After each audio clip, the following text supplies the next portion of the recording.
But that's an argument for another time. Omniscience and moral perfection. These are going to get steadily more complex. So, okay, the critic argues this way. If God knows everything, I think we'd agree he does, right? He must know what it feels like to lust and envy. Since experiencing those feelings is considered a sin, how can God be both all-knowing and morally perfect? You got to think about it.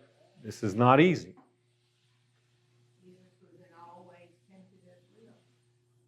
But did he know lust and envy? He knows what's right. He knows what it's like, and he knows how to turn it down.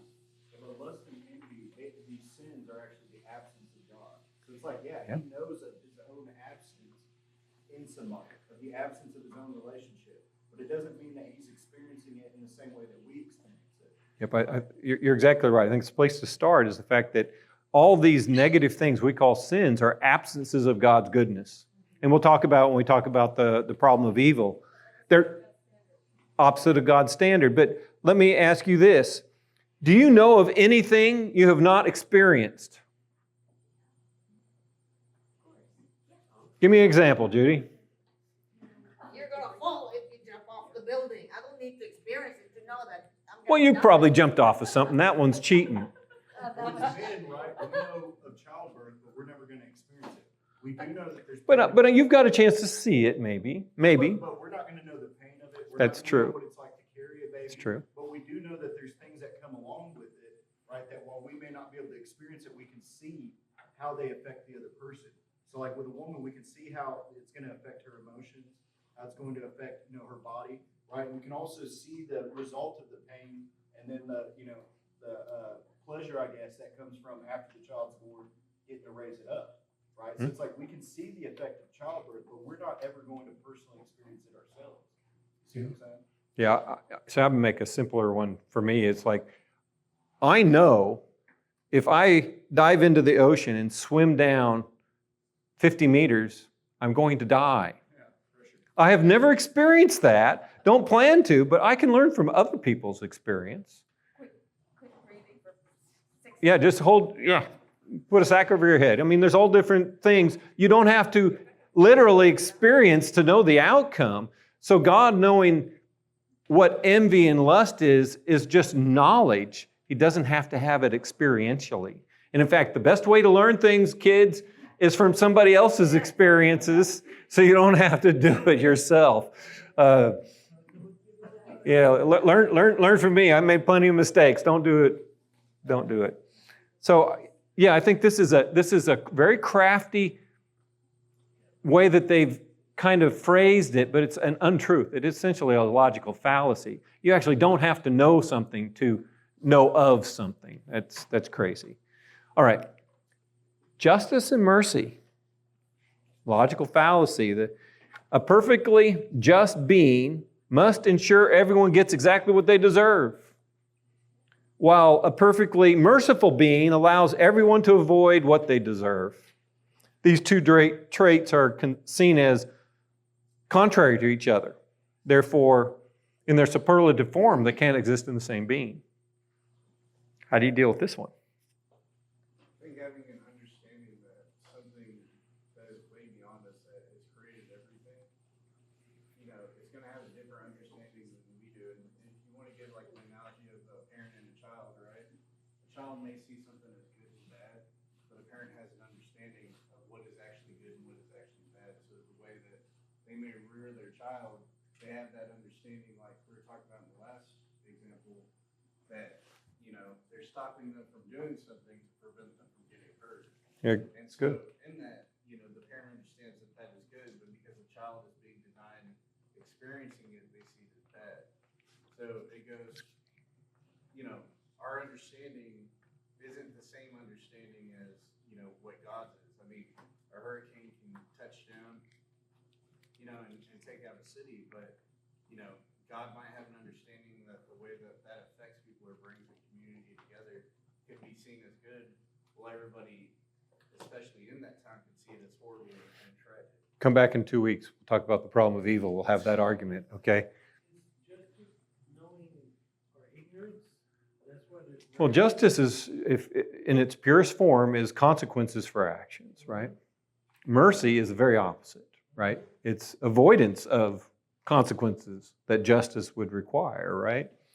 Well, for starters, they're trying to define who God is again. Okay, mercy and justice are two characteristics of God. We see it in the Bible.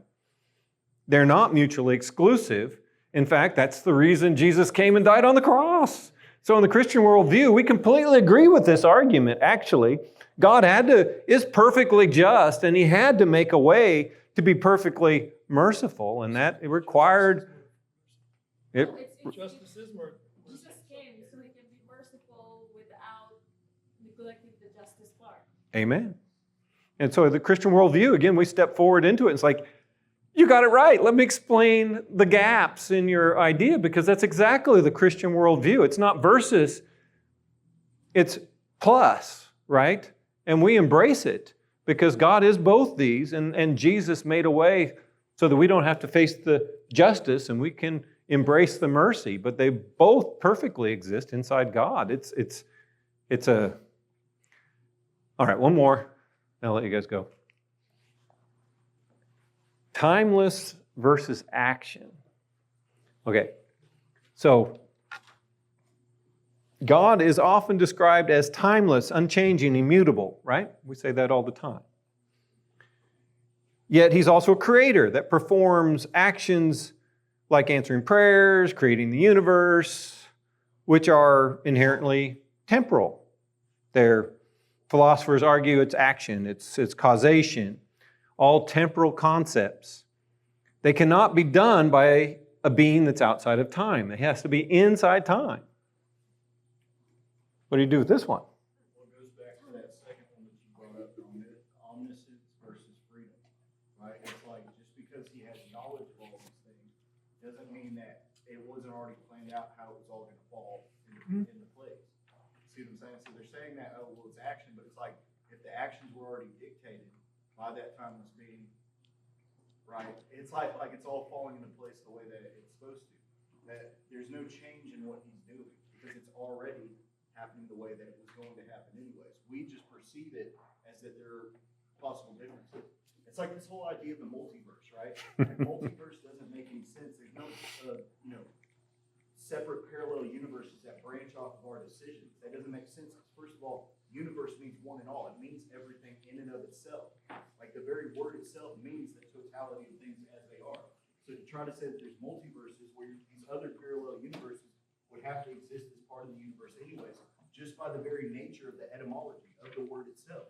Yep. So what you're describing doesn't make any sense. You see what I'm saying? Like, Well, they're defining God their own way. So if someone comes up to me and says that someone cannot be timeless and make actions inside time, you know how I respond? Why not? What's your basis for saying they can't?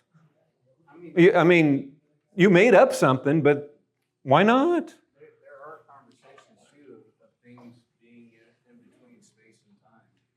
Like there are the possibilities of what's possible in science but not possible. Yeah, no, I mean, it's like this is like a non-argument to me. You can't comprehend it. I'm sorry. I can. It's no big deal. And I think you have to be a little snarky because they're being snarky to us. And you can't worry about offending people sometimes because they're offending you when they give you this argument a little bit. You need to just be kind.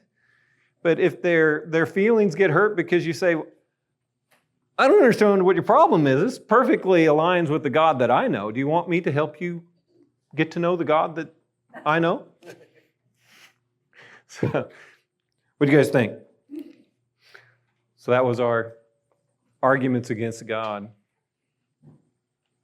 Did you like it? Is this the type of stuff you want to see? Because I think as Christians, we should not shy away from what the atheist says or the agnostic says or whoever says. Invite it in. What makes you say that? It's a great question. It's actually one of my favorite questions. What makes you say that? And then as they explain, it's like, well, how did you come to that conclusion? you ask that question about 3 or 4 times, they'll either turn and run away or they're going to ask you the obvious question, which is you're in. What do you think? I think this is kind of an essential part of being a Christian too, right? It's like if you read Proverbs, the very beginning of Proverbs tells us that we should run after wisdom. Like if God is true, and like in the case of Israel, right, Jacob, it's like he wrestled with God. That's how he proved himself to be worthy of, creating the 12 tribes that Jesus would eventually come with. As Christians, we should strive to do the same thing. And even if you're not a Christian, if you want to call yourself a learned man, a scientist, somebody who's reasonable, it's like the whole point in being able to do that is to have these discussions, to actually go and run after truth. And, that's what Ecclesiastes tells us as well. It's like you can do everything else in life, but all of it is striving after the win.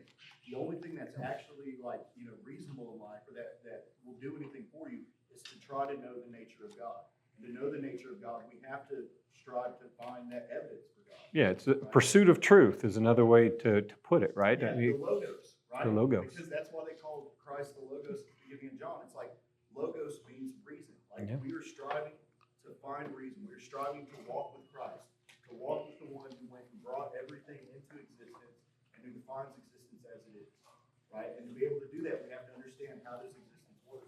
Oh, that's great.